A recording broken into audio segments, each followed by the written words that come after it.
Selamat malam saudara sekalian. Sebelum kita memulai, mari kita sama-sama berdoa. Bapa di surga, kami bersyukur karena kami menikmati kebenaran dari Tuhan dan kami ingin mengenal Tuhan dengan lebih lagi melalui kebenaran yang Tuhan sudah nyatakan. Izinkan kami menikmati kebenaran yang Tuhan sudah nyatakan dan ajar kami makin mengerti bagaimana harus hidup di hadapan Tuhan. Kiranya Tuhan berkenan tolong kami, di dalam nama Tuhan kami Yesus Kristus kami berdoa dan bersyukur. Amin. Baik saudara sekalian, bersyukur bisa kembali ada di tempat ini dan melayani bersama dengan saudara sekalian.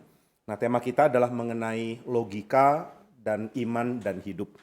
Nah, saya ingin ambil dari pengajaran dari reformasi, jadi beberapa tokoh reformator, saya akan fokus ke seorang namanya John Calvin.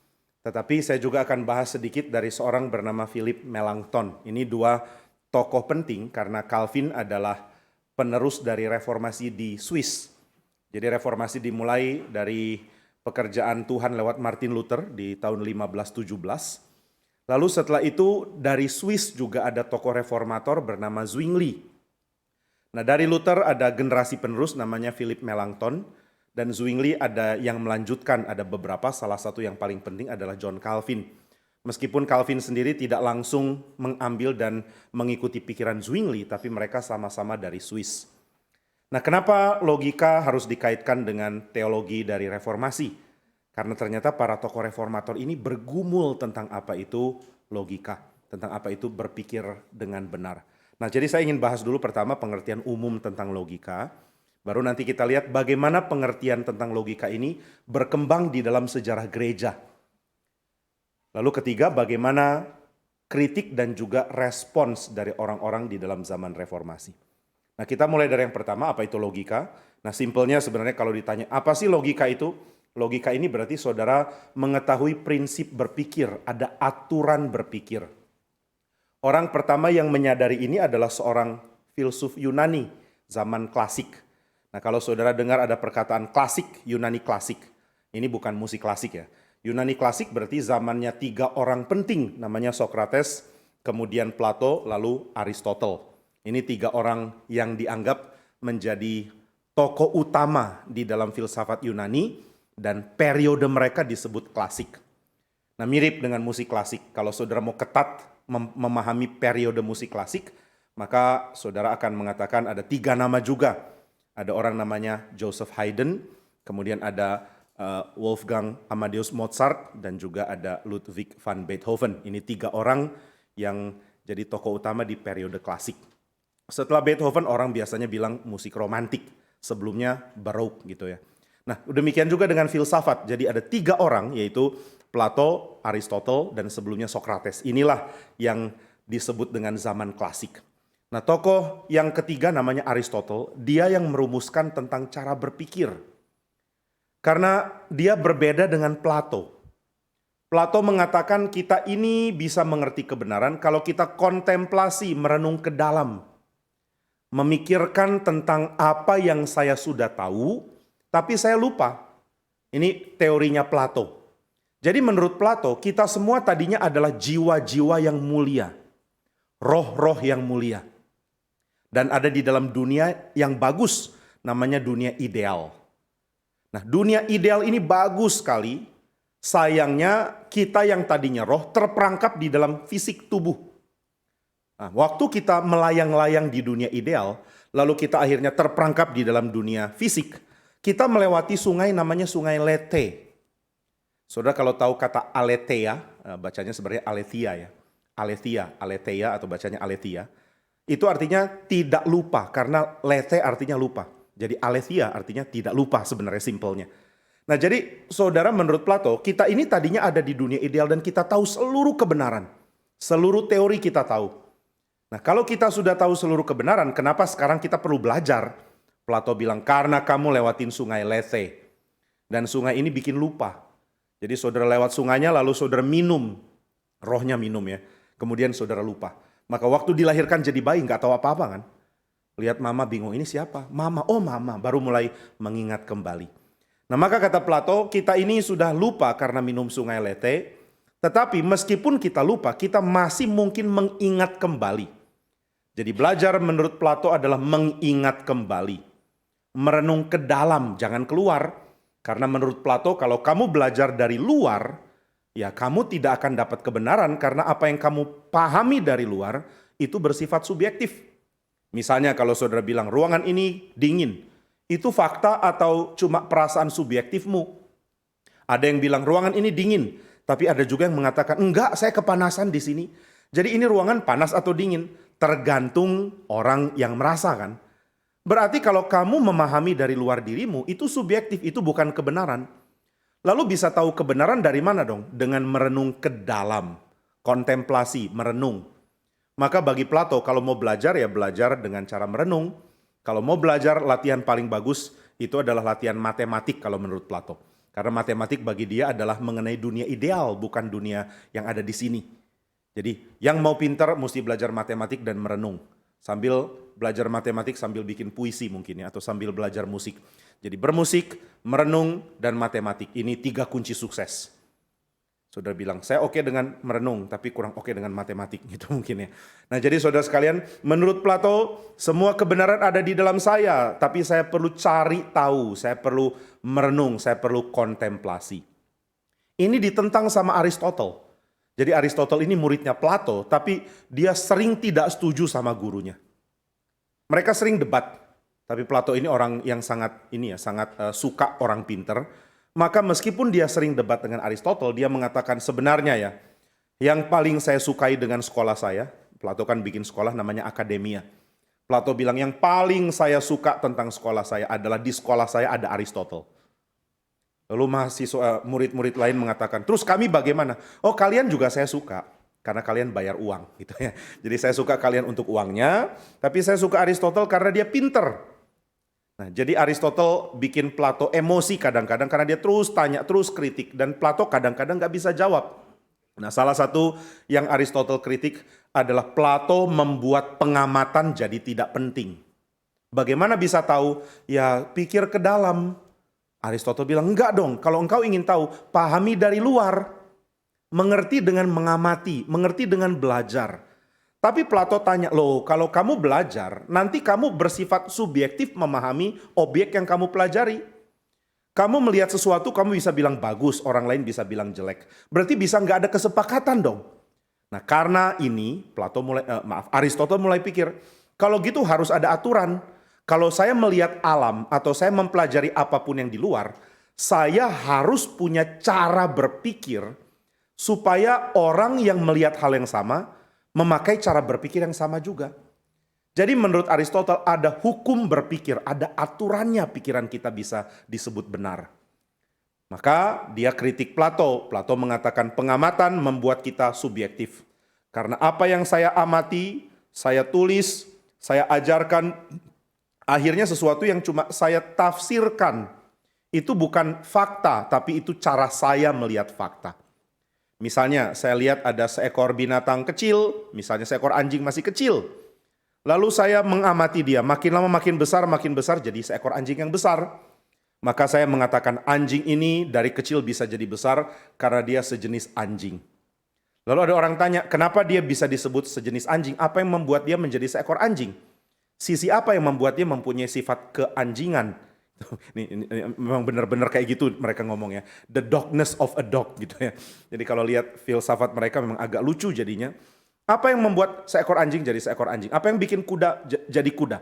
Apa yang bikin kucing jadi kucing? Apa kekucingan itu gitu ya. Kenapa kita disebut manusia? Apa itu kemanusiaan? Jadi mau mencari tahu apa itu manusia, apa itu kucing. Caranya gimana? Plato bilang renung ke dalam. Ada kucing sejati di dunia ideal yang kamu pernah tahu gitu ya. Jadi merenungkan kucing ke dalam.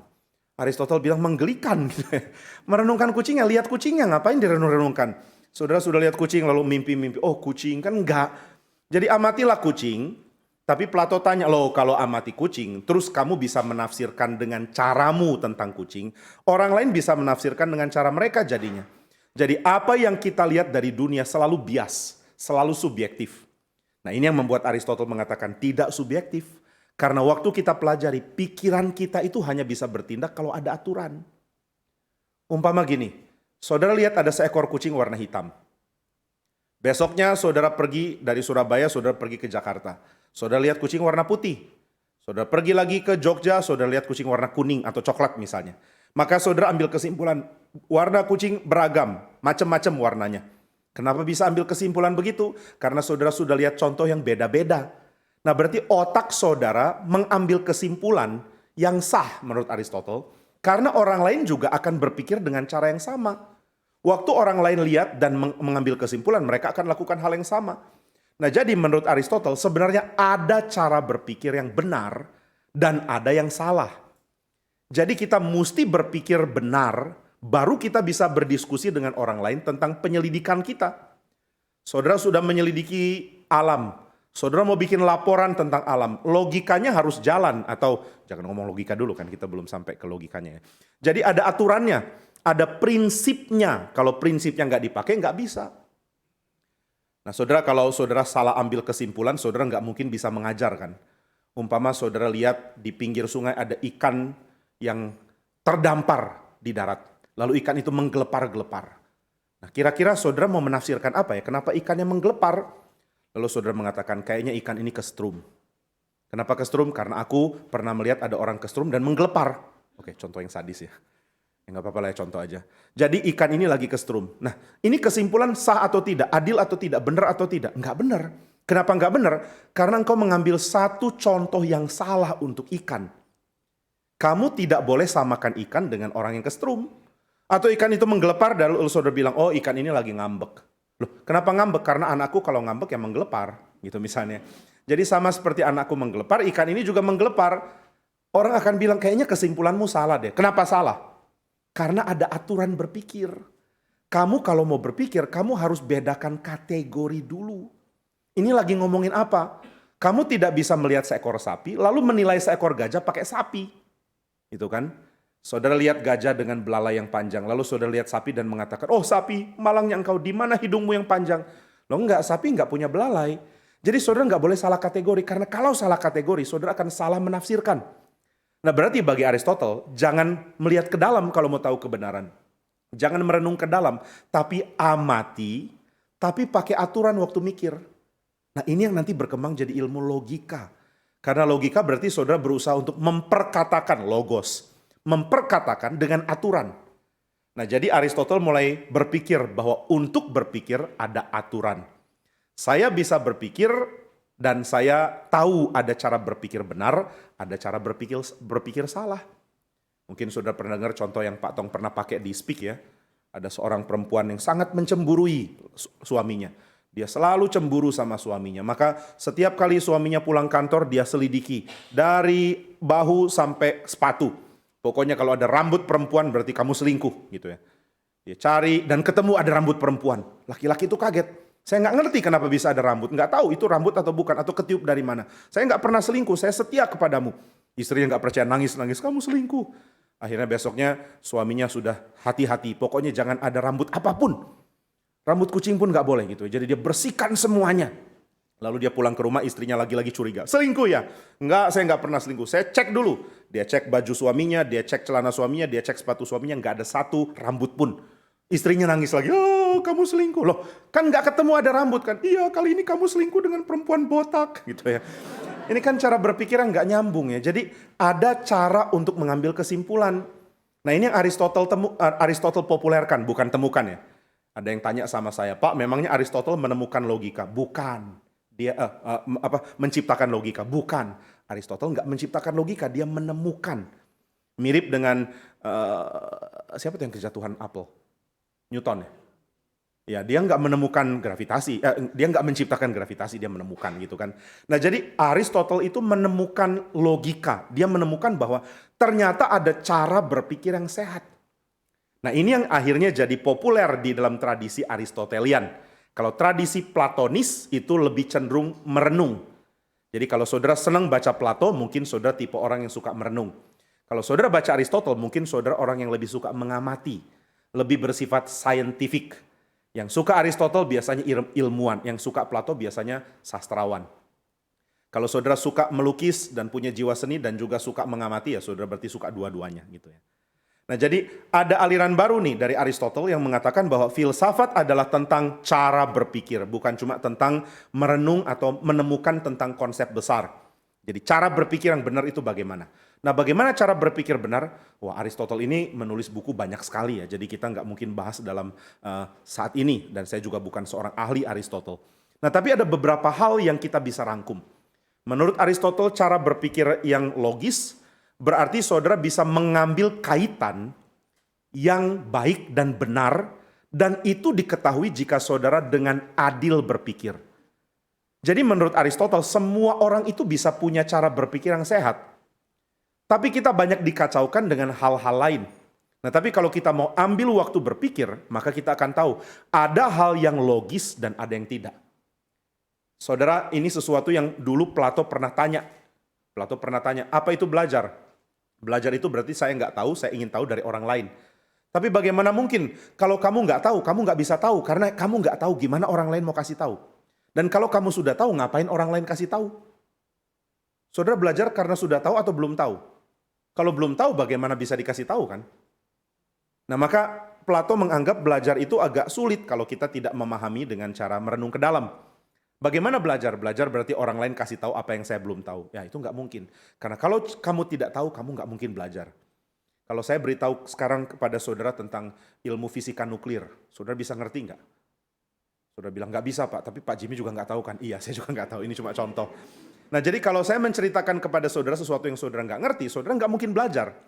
Tapi kalau saya cuma ulangi hal yang saudara sudah tahu, ya itu bukan belajar dong.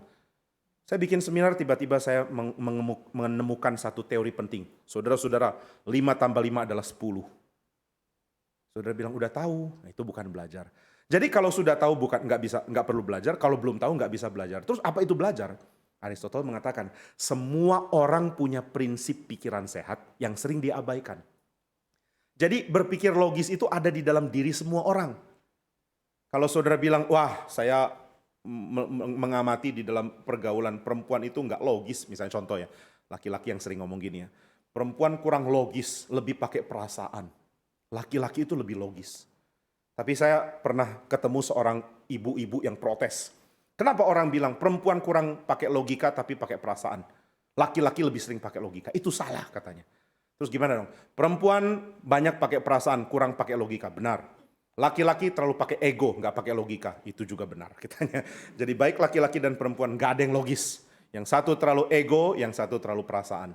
Tapi kok kita tahu ya kalau kita terlalu egois atau terlalu perasa? Kok kita tahu waktu kita kurang logis? Heran. Jadi sebenarnya kita punya pengertian logis di dalam diri kita.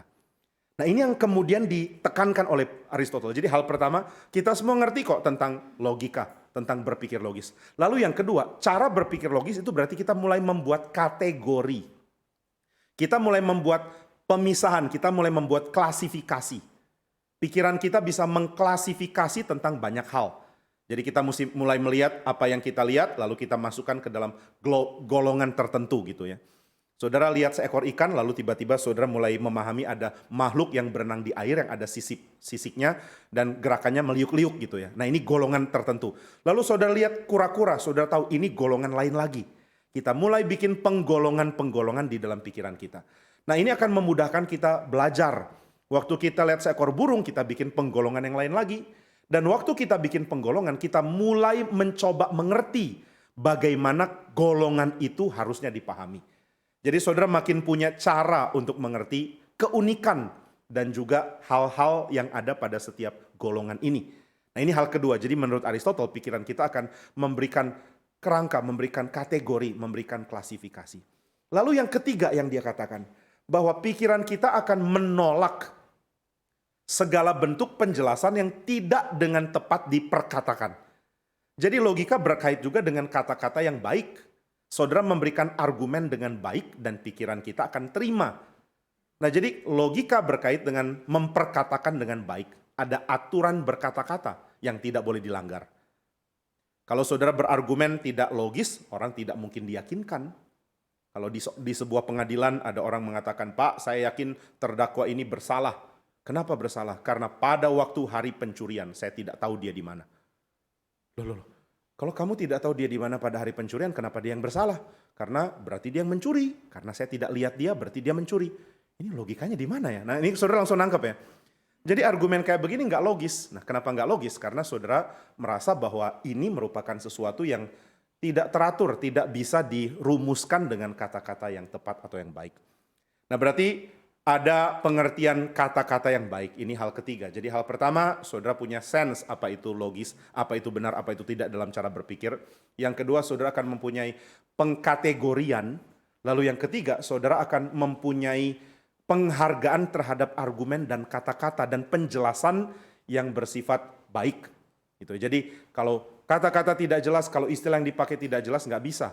Maka dia mengingatkan untuk orang bisa berdiskusi atau belajar dengan kesepakatan istilah dulu. Kalau istilah sudah tidak sepakat, sulit. Satu bicara tentang A tapi ditanggapi dengan lain. Ini menjadikan diskusi jadi hal yang sulit sekali untuk dilakukan. Nah saya pernah bicara dengan satu orang di KKR regional di sebuah daerah. Lalu saya jelaskan apa yang dilakukan oleh STEMI, Stephen Tong Evangelistic Ministries International. Oh kami ini melakukan pelayanan ke siswa-siswa. Kami melakukan pelayanan ke siswa-siswa dan kami masuk ke sekolah-sekolah dan kita terus jelaskan. Lalu dia mengatakan, baik sekali bapak-bapak ini. Bapak-bapak begitu baik, luar biasa. Saya nggak pernah nyangka ada orang dari kota di Jawa, dari Bandung, dari Jakarta mau datang ke sini untuk melayani kami. Tapi meskipun kami sangat menghargai, kami tidak perlu pelayanan bapak-bapak dan ibu-ibu sekalian. Wah kami jadi bingung, kenapa nggak perlu ya Pak? Iya karena kami memang tidak terbiasa punya pelayan. Kami kerjakan segalanya sendiri katanya. Lagi pula kami bisa memelihara diri sendiri, kami bisa kasih makan ternak sendiri, kami bisa bersihkan rumah sendiri. Saya mulai pikir ada yang salah kayaknya di sini ya. Pak, pelayanan maksudnya kami berkhotbah. Oh berkhotbah katanya. Dia memahami pelayanan dengan cara yang salah. Nah jadi waktu kita diskusi tapi istilah tidak dipahami dengan tepat, dengan sama, dengan wajar. Yang nggak bisa ada diskusi, nggak bisa ada belajar. Nah jadi sebenarnya Aristotle mau menekankan bahwa berpikir sehat itu perlu untuk belajar. Oke, nah kalau lebih detail lagi kita nanti terlalu banyak tentang Aristotle ya. Padahal janjinya kan mau ke tokoh reformator karena kita reform. Nah maka setelah Aristotle menulis banyak buku, tokoh pertama yang mempelajari Aristotle, orang-orang Kristen pertama, adalah orang-orang Kristen di Konstantinopel, di kerajaan Romawi Timur, namanya Bizantium. Nah di Bizantium ini ada seorang kaisar namanya Kaisar Justinian. Dia kaisar yang mau belajar taat sama Tuhan. Dia mengatakan, saya kaisar Kristen. Dan Justinian ingin bikin seluruh kekaisaran timur Bizantium harus Kristen. Maka dia mulai mencurigai orang-orang yang belajar filsafat. Dia lihat sekolah-sekolah filsafat langsung dia tutup. Lalu dia buka sekolah-sekolah teologi. Hanya filsafat yang boleh, teologi nggak boleh. Akhirnya siapapun yang kedapatan belajar filsafat diusir. Nah ini terjadi di abad yang ke-6 dan ke-7.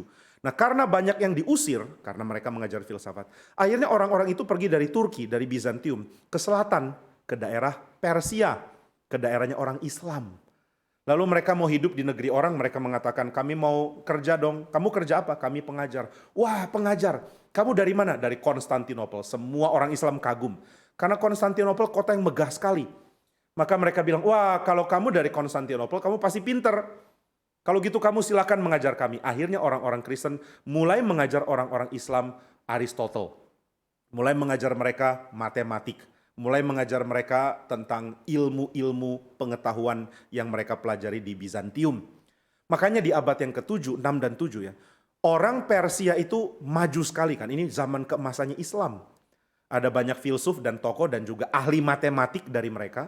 Dan mereka mengatakan inilah zaman keemasan Islam. Tapi yang tidak banyak diketahui adalah mereka bisa punya zaman keemasan karena banyak orang Kristen yang diusir sama Kaisar Justinian menjadi guru mereka. Jadi mereka dapat pengetahuan itu dari orang Kristen. Nah akhirnya mereka menerjemahkan karya Aristotle ke dalam bahasa Arab. Saya nggak tahu gimana mengarabkan Aristotle ya. Nggak usah coba lah ya. Jadi Aristotle karyanya diterjemahkan ke dalam bahasa Arab. Lalu orang kagum sekali dengan orang ini karena Aristotle itu memang sangat sangat. Saudara kalau baca teliti, saudara itu langsung bukan dapat informasi sih. Saudara langsung seperti dibenahi cara berpikirnya. Saudara seperti diajar untuk berpikir sehat gitu ya. Jadi waktu baca dia, saudara baca sambil berpikir dan sambil berpikir saudara ditata cara berpikirnya. Ini agak lain dengan kalau saudara baca Plato. Kalau saudara baca Plato, saudara memang dipaksa berpikir juga. Nggak ada filsuf yang nggak bikin kita mikir ya. Semua bikin kita mikir dan karena itu mungkin jadi lebih cepat tua. Saya pernah ini ya lihat bagan perbandingan umur-umur filsuf dan teolog. Umur teolog lebih panjang. Ada yang komen mungkin karena bahannya lebih gampang gitu. Ini menghina kami para teolog. Enggak lah ya, bukan karena bahan lebih gampang, tapi karena kami diberi kekuatan iman, gitu ya, tetap muda. Nah, eh, saudara baca Plato, saudara dipaksa berpikir, tapi ada sesuatu yang indah ya dari Plato. Meskipun saudara diajak mikir, saudara diajak berpikir untuk memahami bahwa saudara itu sedang dipaksa atau diajak untuk melihat sesuatu yang melampaui hidup di sini. Misalnya ada pertanyaan tentang kenapa orang menikah. Ini kan kayaknya pertanyaan sehari-hari ya. Kenapa orang menikah? Nah, cara jawabnya, Plato biasanya di bukunya pakai tokoh Sokrates ya. Cara jawabnya begini, kenapa menikah? Karena ada ketertarikan antara laki-laki dan perempuan. Kenapa laki-laki dan perempuan tertarik? Karena mereka tahu lawan jenis bisa jadi teman seksual mereka. Jadi mereka menggairahi lawan jenis karena seks. Kenapa seks menjadi pendorong? Karena ada keinginan untuk keabadian. Loh, seks kok berkait dengan keabadian? Iya, karena semua orang tahu mereka itu singkat kehidupannya. Tetapi mereka juga mempunyai unsur abadi karena mereka punya roh. Nah, karena roh itu abadi, mereka ingin jiwa itu menjadi kekal di dalam tubuh. Padahal itu kan nggak mungkin. Akhirnya jiwa akan kembali ke dunia ideal, tapi tubuh menghasilkan orang lain lagi, tubuh lain, yaitu anak-anak. Jadi mempunyai anak ini berkait dengan keabadian, dengan your longing, dengan kerinduanmu untuk dunia ide. Waktu baca itu saya jadi geleng-geleng terus bilang bisa aja nih orangnya. Apapun problemnya, jawabannya adalah dunia ide gitu kan. Kenapa menikah? Karena ada dunia ide. Tapi dia kasih penjelasan dan argumen yang menarik. Nah, jadi ini menariknya baca Plato. Saudara akan dipaksa untuk berpikir tentang hal yang di luar sana.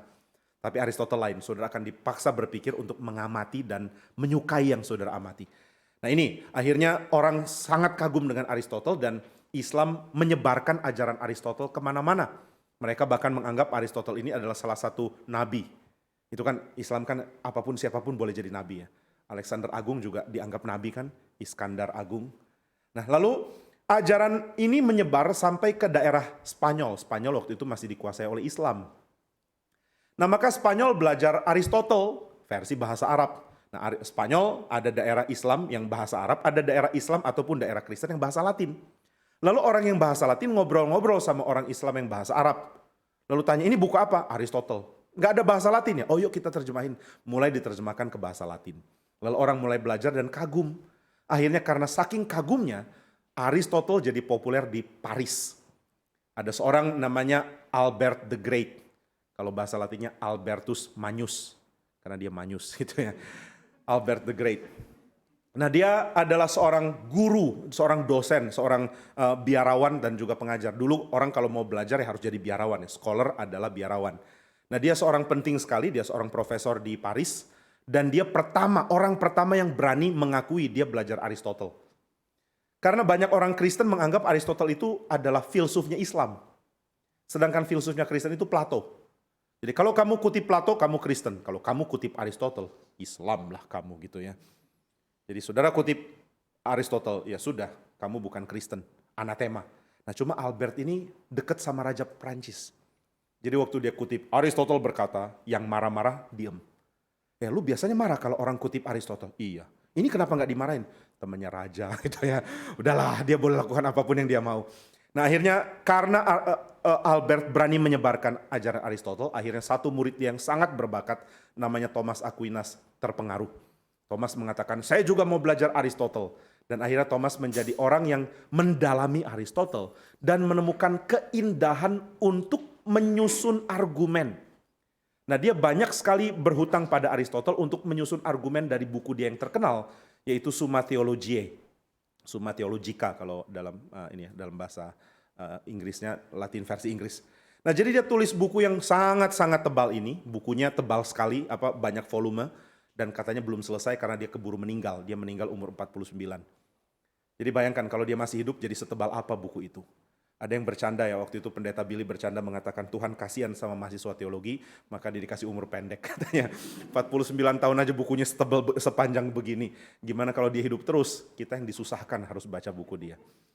Nah dia bikin penyusunan, dia bikin argumen yang sangat-sangat berhutang pada Aristotle. Nah ini yang membuat Aristotle menjadi sangat terkenal akhirnya di dalam tradisi Katolik belakangan. Tapi Katolik yang lebih abad pertengahan yang lebih awal benci filsuf gitu. Mereka maunya berteologi tanpa ada pikiran filosofis. Nah tapi ternyata Thomas menemukan bahwa Aristotle itu penting karena membuat saudara mulai berpikir tentang alam. Dan karena itu saudara mulai memahami siapa Allah. Loh, kok begitu? Iya, karena Thomas mengatakan, waktu saudara meletakkan cara berpikir untuk alam, baru saudara tahu bahwa Tuhan adalah yang tidak sama dengan alam. Nah dia ini pakai Aristotle, tapi banyak orang nggak ngerti kan. Orang misalnya filsuf namanya Immanuel Kant, dia salah ngerti Thomas Aquinas. Saya senang loh ngomong kayak gini. Immanuel Kant kurang ngerti Thomas Aquinas, berarti saya lebih ngerti. Berarti saya lebih pintar dari Immanuel Kant. Tapi Immanuel Kant bilang, kata siapa? Lu tahu ini juga dari orang lain kan? Iya sih. Gitu ya. Nah jadi Thomas Aquinas disalah mengerti sama Immanuel Kant. Immanuel Kant mengatakan gak bisa loh kamu pakai Aristotle untuk membuktikan Tuhan itu ada. Padahal Thomas bilang, loh justru saya mau membuktikan Aristotle gak bisa membuktikan Tuhan ada. Tapi kenapa orang salah ngerti? Karena buku lu terlalu panjang gitu. Mungkin gitu yang kita jawab. Jadi kalau Thomas Aquinas marah-marah, ini gimana sih orang salah ngerti saya? Ya saudara kasih masukan, ya lain kali dirangkum. Sepanjang gini ya siapa yang tahan bacanya? Akhirnya orang salah ngerti. Dan waktu Thomas menulis tentang membuktikan Allah pakai Aristotle, itu bagian awal. Di bagian tengah, baru dia buktikan Aristotle tidak bisa membuktikan Allah. Bukan Aristotle, cara berpikir logisnya Aristotle nggak bisa membuktikan Allah. Itu di tengah. Nah jadi ketahuan siapa yang cuma baca separuh ya, yang baca depannya doang. Karena melihat, Aristotle pakai, Thomas Aquinas pakai Aristotle untuk membuktikan Allah. Karena dia bilang begini, ini pakai gayanya Aristotle. Saudara lihat gerakan, ini kan bisa bergerak. Kenapa bisa bergerak? Pengamatan mengatakan ini bergerak karena dia dapat reaksi dari gerak yang lain. Misalnya gelas ini jatuh menimpa gelas yang ini, lalu gelas ini ikut jatuh. Kenapa gelas ini jatuh? Karena gelas ini menimpa dia. Sekarang pertanyaan, kenapa gelas ini bisa gerak menimpa? Karena dia digerakkan oleh yang lain, tangan saya misalnya. Kenapa tangan saya bergerak? Karena digerakkan oleh pikiran saya. Kenapa pikiranmu bergerak? Karena pikiran saya digerakkan oleh sang pikiran utama. Siapa pikiran utama? Itulah Allah gitu kan. Nah Aristotle ngomong begitu memang. Lalu dia bicara lagi tentang keberadaan. Semua itu yang contingent, nggak mungkin ada tanpa yang incontingent. Kamu ada dari mana? Kalau Pak Tong kan suka bercanda bilang, saya dari mama saya. Mamamu dari mana? Dari mamanya mama. Mamanya mama dari mana? Dari mamanya mama. Mamanya mama dari mana? Dari mamanya mama. Sampai kapan? Nggak bisa terus-menerus gitu. Harus ada titik di mana yang membuat ada itu adalah yang tidak dicipta. Jadi yang tidak dicipta mencipta. Ini adalah yang incontingent menjadikan yang contingent. Yang kekal menjadikan yang sementara. Demikian juga gerakan. The unmoved mover. Penggerak yang tidak digerakkan. Inilah yang menggerakkan yang lain. Nah siapa yang incontingent? Yang tidak perlu penyebab? Allah. Allah adalah first cause. Allah adalah penyebab yang tidak perlu disebabkan. Lalu siapa yang menggerakkan? Allah. Allah adalah penggerak yang tidak digerakkan. Tapi menurut Thomas Aquinas ini tidak menjelaskan apa-apa tentang Allah. Kalau saudara bilang Allah itu adalah yang menggerakkan, iya oke, tapi siapakah Allah? Saya mau tahu lebih detail. Saudara kan nggak mungkin tahu Tuhan cuma sebagai penggerak awal. Siapa Allah yang pertama menggerakkan? Cuma itu yang kamu tahu? Enggak. Maka dia mengatakan, pakai seluruh kemampuan logis, dan kamu akan menemukan bahwa ciptaan itu clear sekali. Pakai seluruh kemampuan logis, dan kamu akan tahu bahwa Allah itu adalah yang lain dari itu. Ya negativa gitu, lain dari itu. Nah misalnya gini, kalau saudara ingin mengetahui sebuah benda, saudara harus mengaitkan antara substansi dia dengan keberadaan yang sifatnya cuma atribut. Saudara nggak mungkin bilang ini adalah sebuah minuman tanpa merujuk langsung kepada minuman ini. Maaf kalau jadi kayak detail gini ya. Memang temanya logika kok, salah sendiri kenapa datang. Jadi kalau saudara mengatakan ini adalah sebuah minuman, saudara nggak mungkin akan bicara tentang minuman in general. Misalnya saya jatuhkan minuman ini, lalu orang kaget, bunyi apa itu? Saudara kan nggak mengatakan ada esensi minuman terjatuh. Enggak, yang jatuh apa? Yang jatuh adalah minuman partikular ini loh. Nah jadi saudara nggak mungkin bisa mengetahui apa-apa, kecuali saudara bikin jadi partikular. Saudara nggak bisa bicara esensi. Kalau saudara bicara esensi, bicara saudara jadi nggak ada makna. Umpama ada yang tanya, kemarin kamu ikut seminar? Ikut. Siapa yang bicara? Seorang manusia atau kemanusiaan, humanity speaks. Nggak bisa, humanity, which human gitu. Who, siapa yang bicara? Oh Jimmy Pardede, nah itu baru jelas. Jadi waktu saudara bicara, ternyata saudara nggak bisa pakai esensi, bisanya pakai hal yang sifatnya lebih partikular. Kalau gitu ya, Thomas tanya, apa gunanya ada esensi ya? Kenapa esensi berguna? Kenapa manusia bisa disebut manusia detail, tetapi konsep manusia tetap penting? Padahal kan kita nggak pernah bicara tentang hanya konsep manusia kan? Dengar-dengar kamu udah punya pacar, iya. Siapa pacarmu? Kemanusiaan. Kan enggak kan? Jadi kita nggak bicara soal kemanusiaan, kita selalu bicara soal that human atau this human. Manusia itu atau manusia ini. Loh kalau begitu apa gunanya esensi? Nah Thomas kasih penjelasan yang sangat jenius. Dia mengatakan karena di satu dalam diri Allah, esensi dan hal partikular itu jadi satu. Allah adalah satu-satunya yang simple. Nah ini yang namanya simplicity of God. Apa maksudnya simple? Artinya Allah tidak bisa dibagi dengan kategori. Allah adalah Allah. Dia adalah yang secara esensial dan juga secara keberadaan satu. Maka saudara bisa bilang tentang kealahan dan saudara bisa bilang tentang Allah yang spesifik. Hanya Allah yang bisa spesifik sekaligus general. Engkau menyembah Allah. Allah itu apa? Bukan konsep, tapi Allah itu that God gitu ya. Our God. Allah Abraham, Ishak dan Yakub. Nggak ada ilah lain. Ilah lain itu salah konsep menurut Thomas Aquinas. Karena saudara nggak bisa bilang tentang Allah selain Allah yang dibicarakan oleh Alkitab. Maka satu-satunya yang secara general dan secara partikular itu nyambung, itu cuma Allah. Harap bisa ikuti ya, karena ini bagi saya jenius sekali loh. Thomas itu orang jenius.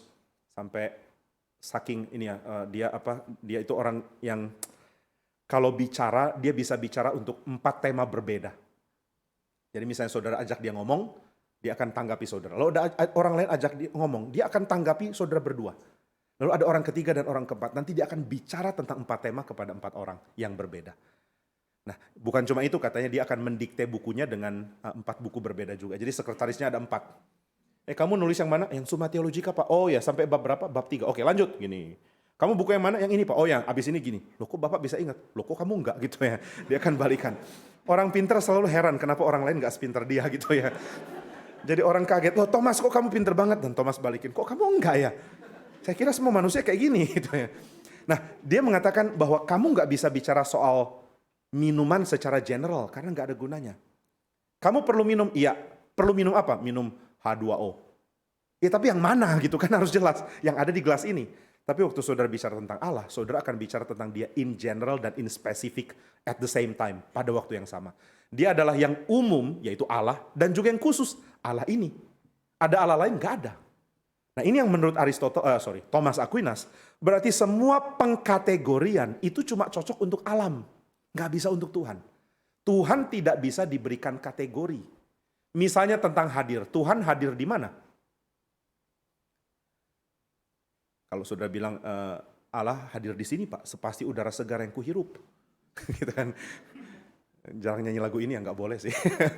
Jadi saudara mengatakan, saya merasakan kehadiran Allah di sini. Tapi orang akan mengatakan, apakah Allah hadir di sini seperti saya hadir di sini? Kita jawab enggak. Terus apa dong maksudnya kehadiran Allah? Ya Allah maksudnya hadir ya kita menikmati dia ada di sini. Tapi apa dia cuma ada di sini? Enggak. Terus dia ada di mana? Ya dia di mana-mana. Kenapa? Karena dia tidak bisa dikenakan kategori lokasi. Saudara nggak bisa tanya Tuhan, Tuhan lokasi di mana? Nanti Tuhan bilang di mana-mana dan saudara bingung ini maksudnya gimana. Jadi kategori yang spesifik nggak bisa kena sama dia. Tapi saudara juga bisa bicara secara spesifik tentang dia. Seperti tadi, Allah hadir di sini. Atau Allah hadir di hati gitu kan. Kelanjutan dari lagu tadi. Jadi Allah hadir di hatiku. Loh, kalau Allah hadir di hati saya, berarti Allah cuma hadir di hatiku? Enggak. Karena saudara bisa bicara tentang Tuhan secara partikular, spesifik. Tapi saudara juga bisa bicara tentang dia sebagai yang general. Dan itu tetap bermakna, tetap sama. Dia adalah yang sekaligus ada di sini dan sekaligus maha hadir. Demikian juga dengan waktu kan, saudara nggak bisa tanya umur Tuhan berapa. Tuhan berapa umurmu? Dan Tuhan akan bilang, aku nggak bisa dikenakan kategori umur. Kenapa? Karena aku melampaui umur. Sebab dia adalah Allah yang kekal. Nah berarti ada kategori yang dikenakan ke manusia yang nggak bisa dikenakan ke Allah. Tapi meskipun Allah tidak bisa dikenakan kategori waktu, dia tetap bisa dibicarakan di dalam konsep waktu. Tuhan, engkau sudah meninggalkan Israel sampai berapa lama Tuhan? Bisa kan? Sampai berapa lama? Dan Tuhan nggak jawab, aku kekal, tahu nggak? Enggak. Dia menjawab sampai engkau bertobat. Berarti kan ada kategori waktu bisa dikenakan juga. Jadi di satu sisi kita bisa bicara spesifik tentang waktu kepada Tuhan, tentang Tuhan. Tapi di sisi lain kita bisa bicara bahwa Tuhan itu kekal. Nah ini yang menurut Aristotle, saya salah terus ya. Ini kesalahan kategori. Ini yang menurut Thomas Aquinas menunjukkan bahwa Allah adalah yang melampaui ciptaan, yang melampaui segala sesuatu, dan karena itu kita perlu sains baru, kita perlu cara berpikir baru untuk menafsirkan Allah. Nah ini yang membuat Thomas itu jadi semacam pemberi pengertian bahwa Tuhan tidak bisa diselidiki lewat ilmu. Heran, ini mirip yang dikatakan sama Immanuel Kant, Tuhan gak bisa diselidiki dengan ilmu. Tapi Immanuel Kant bilang jangan kayak Thomas Aquinas yang bilang Tuhan bisa diselidiki lewat ilmu. Ini Thomas geleng-geleng, what? Gitu ya. Saya gak ngomong gitu. Mungkin di surga mereka berantem. Begitu Immanuel Kant mati dan masuk surga, ya kita harap dia masuk surga lah ya. Mungkin dia percaya sebelum mati gitu. Sampai di surga Thomas sudah tunggu, sini loh. Ada apa? Kamu udah salah baca, sudah salah ngerti, populer lagi gitu ya. Namaku dibusukkan sama kamu. Jadi Kant ngomong hal yang sama. Apa itu mengenal Tuhan? Gak bisa pakai sains, gak bisa pakai ilmu, kategorinya gak cukup. Thomas sudah bilang, untuk mengenal Tuhan kamu perlu sesuatu yang melampaui kategori yang kamu ketahui. Nah maka saudara bisa seperti menyimpulkan kalau gitu Allah tidak bisa dipahami dengan logika. Gitu kan? Logika tidak cukup memahami Allah. Nah kita akan mengatakan, amin, puji Tuhan, Allah lebih besar dari logika. Tokoh reformator pasti akan setuju ini. Tapi ternyata tidak. Kenapa? Karena setelah Thomas Aquinas ada satu orang lagi namanya William Ockham. Sudah tahu William Ockham ya? Oh, taunya William Tell. Enggak juga. Oke. Saudara, William Ockham ini adalah seorang yang sangat brilian, sangat penting. Salah satu tokoh yang bisa mengimbangi Thomas Aquinas. Sayangnya dia terlalu berani. Dia adalah seorang dari biara aliran Fransiskan. Dan aliran Fransiskan ini didirikan oleh Francis dari Assisi. Dan Francis dari Assisi waktu dia mau jadi biarawan, dia mengatakan saya memutuskan untuk menikah. Loh, katanya mau jadi biarawan tuh nggak menikah. Tapi Thomas mengatakan saya menikah dengan Lady Poverty. Dengan Tuan Putri namanya kemiskinan. Jadi dia berjanji akan miskin seumur hidup bagi Tuhan. Nah akhirnya dia mendirikan biara Fransiskan, di mana orang mau masuk biara ini harus mengucapkan kaul miskin, harus mengucapkan janji miskin. Saya janji akan miskin untuk Tuhan. Oh, kalau STT kayak gini susah cari mahasiswa ya. Ada kaul apa di STT? Kaul miskin. Tapi mungkin STT bisa berikan janji yang lain. Kamu nggak harus punya kaul miskin, tapi setelah kamu masuk sini dipastikan jadi miskin. Gitu ya. Bercanda by the way, saudara silahkan masuk STT. Nah, William Ockham ini adalah seorang yang masuk biara Fransiskan, tapi dia heran. Salah satu yang ditekankan oleh Francis dari Assisi adalah biarawan tidak boleh punya tanah. Nah saya nggak bilang ini benar atau ini harus diakui oleh semua gereja, enggak. Cuma ini aliran Fransiskan setuju begini. Nah maka William Ockham tanya kenapa para pemimpin gereja mulai dari kardinal dan pemimpin-pemimpin lain dari aliran Fransiskan, kenapa tanahnya gede-gede gitu ya? Kenapa tanahmu lebih besar dari pangeran? Bukannya ada deal di sini katanya kalau mau jadi biarawan Fransiskan nggak boleh punya tanah. Jangankan kaul miskin, tanah pun kamu banyak sekali seperti pangeran. Akhirnya dia usulkan ke paus supaya seluruh biara dari aliran Fransiskan menepati janjinya dengan jadi miskin. Saudara bisa tebak apa yang terjadi? Seluruh kardinal Fransiskan ngamuk sama William Ockham. Kamu boleh selewengkan doktrin, kamu boleh ajar-ajarkan ajaran sesat, tapi jangan tipiskan dompet kami. Itu ya, ini prinsip paling penting. Akhirnya mereka mau cari-cari kesalahannya William Ockham. Mereka fitnah dia di depan paus. Akhirnya dia sendiri jadi diserang oleh gereja ya. William Ockham bingung, kenapa saya terus diserang? Nah, karena dia khawatir dengan keamanannya, akhirnya dia berlindung kepada Raja Bavaria, raja dari München ya, dari Jerman. Dulu daerahnya nggak sama dengan sekarang. Nah, jadi dia berlindung di bawah Raja Bavaria, dan Raja Bavaria ini ribut dengan paus. Waktu itu Paus Yohanes ke-22. Nah, dia ribut dengan paus. Akhirnya seluruh kardinal Fransiskan bilang ke paus, "Paus, tahu nggak kemana William Ockham? Kemana? Bersekutu dengan raja musuhmu." Akhirnya dia langsung diekskomunikasi. Bersekutu dengan kerajaan duniawi, katanya begitu. Jadi William Ockham diekskomunikasi, karyanya dianggap haram untuk dibaca.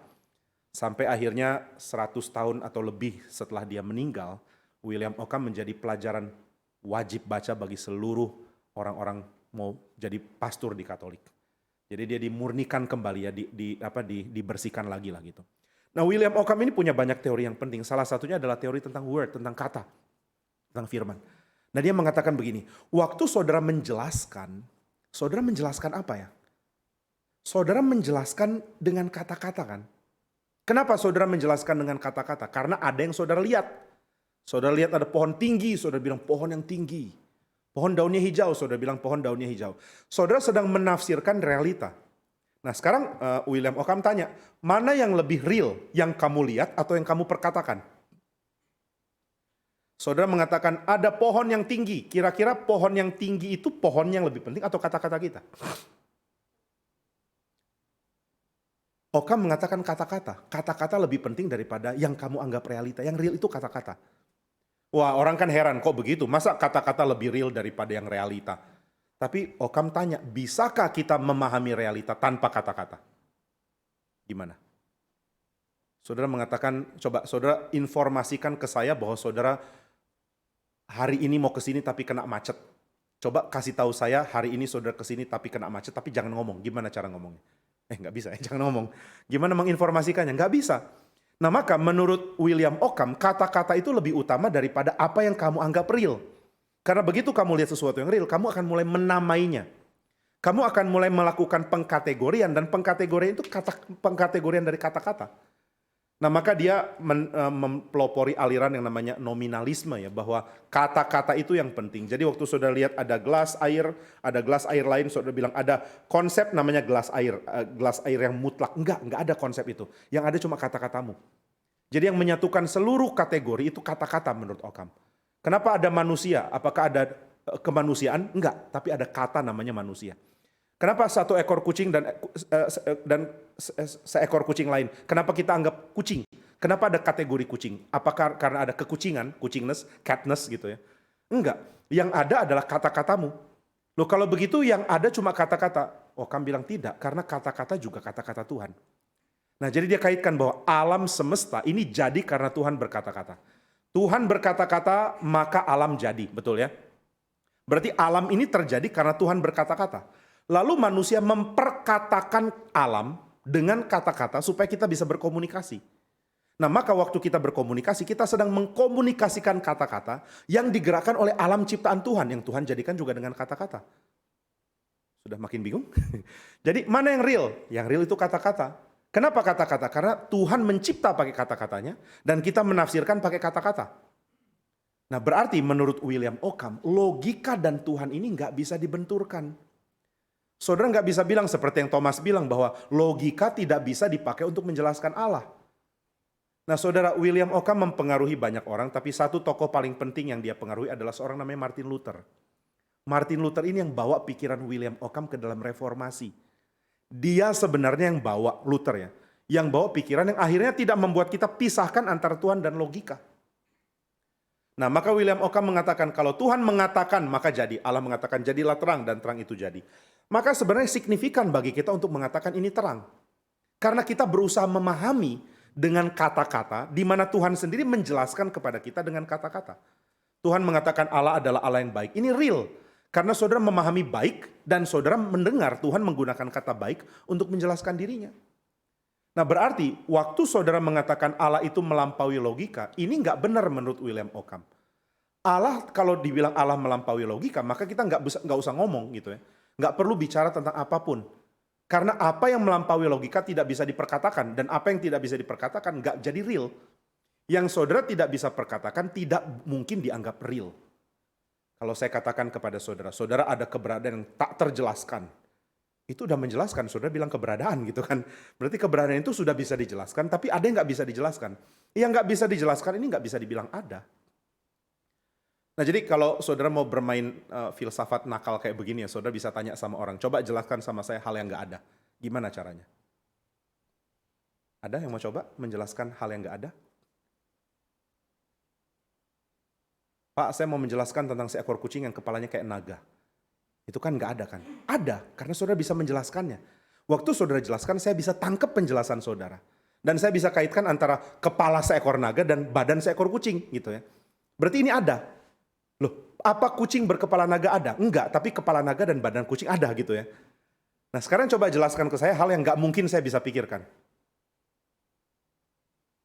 Ya, telepati Pak, kan nggak bisa. Jadi bagi Ockham, kata-kata dan logika dan Allah ini nggak bisa dipisah.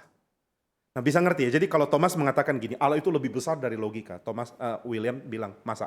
Iya, Allah lebih besar dari logika. Iya, tapi kan kita nggak bisa jelaskan sisi itu. Jadi apakah Allah terbatas dengan penjelasan kita? Tentu enggak. William Ockham nggak bilang Allah itu sama besarnya dengan logika. Cuma yang William Ockham katakan adalah Allah itu perlu dikomunikasikan. Hal yang saudara ketahui tentang Tuhan adalah hal yang bisa saudara jelaskan. Kalau enggak, ngapain mengenal Tuhan di dalam cara yang seperti ini? Jadi bagi William Ockham adalah aneh mengatakan Allah itu melampaui rasio atau Allah itu melampaui logika. Memang benar dia melampaui logika, tapi ngapain ngomong gitu ya? Karena hal yang kita bisa jelaskan tentang Tuhan bisa kita perkatakan kok. Nah, berarti bagi William Ockham, orang Kristen bertugas untuk menjelaskan tentang Tuhan, dan karena itu dia perlu pakai logika manusia, orang Kristen. Perlu pakai logika, perlu pakai pikiran sehat untuk bisa mengenal Tuhan. Apakah ada hal tentang Tuhan yang tidak bisa kita pikirkan? Iya, tapi itu nggak perlu dipikirkan dan nggak bisa didiskusikan. Nah, jadi ini sesuatu yang unik menurut saya karena dia mengajarkan bahwa Allah lebih besar dari pikiran kita, tapi dia juga menjelaskan bahwa yang bagian dari Allah yang lebih besar dari pikiran kita, itu nggak penting. Tuhan nggak mau itu dibahas kok. Nah, misalnya pertanyaan seperti ini ya, saudara percaya nggak kalau Allah itu maha kuasa? Percaya ya?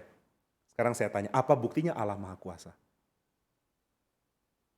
Saudara nggak bisa enggak, saudara harus jawab apa yang sudah Tuhan lakukan, nggak bisa enggak. Tuhan itu maha kuasa, kenapa dia maha kuasa? Karena dia bisa menghancurkan dosa. Tapi bisa nggak saudara tanya gini, kalau Tuhan maha kuasa, kenapa ada ular, kenapa ada dosa? Pernah tanya begitu? Bagi Ockham ini pertanyaan aneh. Loh, kenapa aneh? Karena saudara memberikan penjelasan tentang maha kuasa dengan cara yang nggak mungkin. Kalau Tuhan itu maha kuasa, nggak ada ular masuk Taman Eden. Nah, ini saudara kalau kuasanya sudah bisa berdebat sama orang ateis dan orang ateis merasa diri mereka bodoh. Saya nggak percaya Tuhan, kenapa? Kenapa ada evil? The problem of evil gitu ya. Tapi saudara tanya balik, memang menurutmu kesempurnaan itu apa sih? Perfection, kesempurnaan adalah dunia tanpa dosa. Menurut siapa? Ya menurut saya. Lu tuh siapa? Gitu ya. Dia bingung sendiri. Ya saya Jimmy Pardede misalnya contoh. Misalnya saya ateis ya, lalu Pak Yan bicara dengan saya. Pak Jimmy, percayalah kepada Allah. Saya bilang, enggak, karena Allah itu enggak bisa dibuktikan. Pak Yan bilang, kok tahu Allah enggak bisa dibuktikan? Iya, kalau Allah benar ada, kenapa ada penderitaan di dunia? Lalu Pak Yan tanya lagi, memangnya kalau Allah ada, harusnya penderitaan di dunia enggak ada? Iya dong, dunia sempurna itu dunia tanpa penderitaan. Pak Yan tanya lagi, itu kamu dapat dari mana? Iya, pokoknya ambil dunia, singkirkan yang jahatnya, jadi sempurna kan? Ini kayak muka saudara kotor, singkirkan kotornya jadi sempurna. Ya itu kan mukamu, dunia kayak gitu ya. Saya tergerak untuk bilang rupamu gitu ya. Kan enggak. Jadi saudara nggak bisa pakai wajah saudara untuk menafsirkan dunia. Mukamu kotor ya, singkirkan kotornya jadi sempurna. Dunia ini ada dosa, singkirkan dosanya jadi sempurna. Kata siapa? Kamu bikin kategori yang nggak real karena nggak pernah ada dunia nggak ada dosa. Nggak pernah ada Adam yang nggak jatuh. Nggak pernah ada Taman Eden yang nggak ada ular. Andai nggak ada ular Taman Eden sempurna, says who? Kata siapa? Ya wajar dong, logisnya logis, nggak logis. Karena kamu menafsirkan apa yang nggak ada. Kayak kucing berkepala naga tadi gitu. Andaikan kucing berkepala naga itu lebih sempurna. Kan enggak. Mana anjingmu itu? Anjing saya. Loh kok melata? Iya anjing saya nggak ada kaki, dia melata kayak ular. Inilah yang sempurna. Kan enggak. Jadi saudara nggak bisa menciptakan kategori di luar yang sudah ada. Kalau gitu, kalau saudara mau memberitahu orang Allahku maha kuasa, saudara hanya mungkin menjelaskan kemahakuasaan Allah dengan apa yang dia sudah lakukan. Karena yang dia tidak lakukan nggak bisa saudara kategorikan sempurna. Karena nggak ada gitu ya. Ini kuat sekali sih. Jadi kalau orang mengatakan saya jadi ragu Tuhan itu ada. Kenapa? Karena banyak kejahatan. Saya baru diputusin pacar. Ini apologetik saya pertama itu ngobrol sama anak remaja yang nggak mau ke gereja. Lalu kita datengin. Kenapa nggak mau ke gereja? Saya nggak percaya Tuhan ada. Saya benci dia loh. Katanya nggak ada kok kamu benci. Ya habisnya gimana ya? Kalau Tuhan ada kenapa kita menderita? Banyak sekali penderitaan di dunia. Banyak orang kelaparan. Banyak ibu-ibu kehilangan anaknya. Wah banyak semua peristiwa dunia yang menakutkan dia ceritakan itu. Akhirnya sampai kepada peristiwa paling utama. Dan, nah yang terakhir yang paling penting. Dan saya diputusin pacar. Katanya ini peristiwa paling tragis dalam sepanjang kemanusiaan. Allah nggak ada karena aku diputusin pacar. Loh, kok gitu sih? Jadi hidup lebih sempurna kalau kamu ada pacar? Iya. Kata siapa? Ya kata saya. Terjadi nggak? Ya enggak sih. Lah terus kok kamu bisa tahu itu real? Kamu mengarang dunia yang nggak ada. Dan karanganmu itu nggak bisa dijustifikasi sebagai kesempurnaan. Jadi kalau tanya Allah itu maha kuasa, iya. Gimana? Ya dengan apa yang Allah lakukan. Dia menghancurkan dosa, dia menebus manusia, dia mengizinkan anaknya mati di kayu salib. Ini bukti kemahakuasaan dia. Dan gak ada cara lain di luar itu. Nah itulah sebabnya William Ockham mengatakan yang bisa dibicarakan secara akal sehat dan kata-kata, ya dia pakai kata-kata sih ya. Itulah yang nyata. Yang gak bisa diperkatakan, yang jangan diperkatakan, ngapain? Nah maka William Ockham memberikan sumbangsi besar untuk reformasi yang menekankan bahwa saudara mau mengenal Tuhan, saudara harus mendeskripsikan dia dengan baik. Saudara mesti ngerti dulu. Nah tapi di reformasi ada aliran namanya stoicisme jadi populer. Orang-orang filsuf dan para pemikir mulai meragukan tentang konsep Tuhan yang diajarkan oleh para reformator. John Calvin misalnya mengatakan Allah itu berdaulat menetapkan segala sesuatu. Lalu orang-orang yang belajar stoik mengatakan, loh kok Allah itu kayak pengajaran kaum stoik? Allah itu adalah yang mengatur segala sesuatu, menetapkan segala sesuatu. Saya nggak bisa terima ini secara logika gitu ya. Nah terus gimana dong mengertinya? Nah orang-orang yang percaya bahwa kekristenan versi reform atau yang mempercayai kedaulatan Allah, ini sebagai pengajaran atau kepercayaan yang salah, yang banyak sekali cacatnya, yang terlalu membuat Tuhan mirip ajaran stoik. Karena apa? Karena orang stoik percaya bahwa alam ini bergerak oleh sebuah kedaulatan yang sempurna. Dari kedaulatan dari rasio.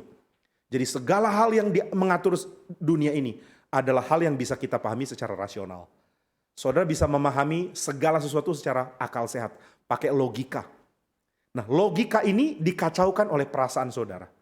Saudara jadi nggak logis kalau saudara terlalu perasa, gini menurut orang-orang aliran stoik pada zaman reformasi, pada zaman renaissance ya waktu itu. Jadi saudara nggak bisa berpikir sehat karena saudara punya pikiran sehat itu dikacaukan, dikotorin, dibikin berkabut oleh perasaan saudara.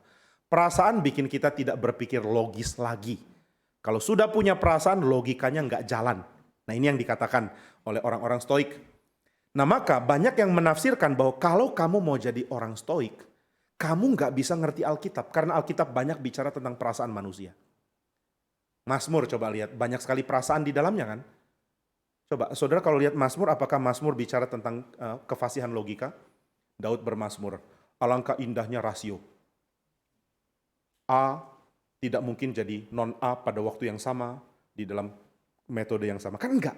Tapi dia mengatakan, Tuhan aku ketakutan. Atau kalau dia lagi senang, Tuhan aku senang, aku bersuka cita, aku memujimu. Kalau dia lagi heran, dia bilang, heran dengan keagunganmu. Kalau dia lagi marah, dia bisa protes juga. Tuhan aku sudah begitu lelah menanggung penderitaan ini misalnya. Jadi Mazmur itu adalah buku yang mengekspresikan perasaan manusia secara luar biasa banyak. Nah jadi kalau saudara mau jadi orang Kristen, menurut orang-orang Kristen, jangan dipengaruhi stoik. Dan orang stoik mengatakan kalau kamu mau jadi stoik, jangan dipengaruhi perasaan. Nah sehingga banyak orang mengeritik teologi Calvin dengan mengatakan kalau kamu berteologi kayak begitu berarti kamu stoik, kamu nggak punya perasaan. Karena kamu menekankan logika yang sejati, logika yang tanpa perasaan. Inilah yang bisa membuat engkau mengenal Allah. Nah Calvin nggak setuju dibilang begini. Dia lebih sedih lagi karena salah satu yang bilang dia adalah seorang stoik adalah seorang rekannya namanya Philip Melanchthon, penerusnya Luther. Bahkan Calvin tulis surat ke Melanchthon. Temanku yang baik katanya. Kita bisa selisih paham dalam banyak hal yang minor kata dia. Tapi dalam hal utama kita tidak punya perbedaan. Habis itu Melanchthon gak reply. Calvin tulis surat kedua. Temanku, katakanlah sesuatu katanya. Sebab terlalu banyak orang menganggap engkau menyerang aku dan doktrin predestinasi. Doktrin kedaulatan Allah. Aku tahu kamu tidak menyerang aku. Dia kirim surat kedua. Gak dibales. Entah Melanchthon sibuk atau suratnya hilang di tengah jalan. Tapi kalau hilang kok kita bisa punya gitu ya. Nah jadi Melanchthon gak jawab. Akhirnya Calvin lakukan cara ketiga. Cara ketiga apa? Yaitu dia mau tulis buku. Dia tulis surat terbuka di bukunya. Jadi bukunya didahului dengan buku ini saya persembahkan kepada Philip Melanchthon temanku. Philip gitu ya. Saya mau bicara gitu ya. Jadi ini buku harus kamu baca karena semua orang akan baca. Akhirnya ada open letter untuk Philip Melanchthon. Kenapa Calvin tulis open letter? Karena udah kirim 2 kali nggak dibalas. Sudah tulis buku ini tetap nggak dibalas. Akhirnya Calvin menyerah. Ya sudahlah gitu. Jadi Melanchthon mulai menganggap Calvin punya teologi itu terlalu kaku. Kalau kamu percaya kedaulatan Allah atau kamu percaya predestinasi berarti kamu tidak mengerti Allah di dalam sisi perasaan manusia. Nah jadi kamu tidak bisa hidup secara manusiawi. Kalau kamu percaya doktrin Allah versi Calvin, kamu jadi orang dingin dengan logika dan pikiran yang dingin dan pikiran yang jalan tapi hati yang dingin. Ini tuduhan-tuduhan kepada Calvin. Tapi heran ya, Calvin dituduh begitu dia bales pakai surat. Suratnya nggak dibalas. Kedua kali, ketiga kali masih nggak dibalas. Nah, akhirnya dia tulis salah satu buku yang sangat indah. Itu adalah komentari Mazmur. Nah, ini ada kaitan pasti karena dia dituduh sebagai orang dingin, stoik yang cuma pikirkan rasio. Itu di sekitar tahun 1552, 1553. 1553, 1554 dia coba bersurat-suratan dengan Melanchthon yang nggak pernah dibalas. Akhirnya 1557 dia bikin komentari Mazmur yang isinya adalah dia mengatakan begini, Mazmur adalah buku tentang hati manusia. Di sini Mazmur menjadi cermin bagi seluruh perasaan manusia. Ini buku tentang perasaan. Nah, jadi Calvin seperti mau menyatakan pembelaan, saya bukan orang stoik. Saya tidak setuju dengan tema stoik. Nah, maka dia mulai berikan penjelasan yang indah sekali. Dia mengatakan tidak ada manusia dimanapun yang bisa dibangkitkan perasaannya kecuali dia bisa mendeskripsikan Allahnya. Ini balik ke temanya William Ockham sebenarnya. Jadi saudara bisa mengagumi Tuhan? Iya. Gimana saudara bisa mengagumi Tuhan? Jelaskanlah kenapa dia mengagumkan. Maka dia menemukan di dalam Mazmur ada kaitan yang erat antara berpikir logis. Karena Mazmur itu adalah karya dengan tulisan yang sangat teratur. Logis tetapi indah. Nah, maka dia menekankan bahwa pemikiran yang logis dan keindahan ini adalah dua yang akan saling menunjang. Saudara tidak mungkin mengabaikan keindahan jika saudara adalah orang yang berpikir teliti, menjelaskan secara jelas. Waktu saudara menjelaskan secara jelas, saudara bisa bagi. Nah, ini yang dia tekankan ya. Bagi antara hal yang menggerakkan perasaan dan yang hanya menggerakkan pikiran. Jika objek pikiranmu adalah objek di dunia. Saudara melihat misalnya soal matematik. Kira-kira yang akan muncul di situ yang akan dirangsang itu logika saudara atau perasaan saudara? Logika kan waktu lihat soal matematik. Ya perasaan takut dan gentar gitu misalnya. Ini soal kok saya nggak ngerti. Tapi ya saudara akan berpikir. Waktu lihat soal itu saudara mulai berpikir. Dan perasaan saudara akan dikesampingkan. Nah, tapi kalau saudara lihat sebuah lukisan yang indah, misalnya lukisan seorang anak kecil yang lagi main-main di padang rumput yang berbunga-bunga gitu. Ini kan bukan logika yang main, tapi kan perasaan kan. Saudara nonton konser musik klasik misalnya, setelah selesai kan ditanya, gimana musiknya? Saudara nggak bilang logis. Nggak kan saudara bilang bagus gitu kan. Nah, jadi memang benar sih antara logika dan perasaan kadang memang beda-beda, terpisah. Kenapa terpisah ya? Karena yang saudara selidiki hanya bisa menempati salah satu dari dua. Tapi Tuhan kan enggak.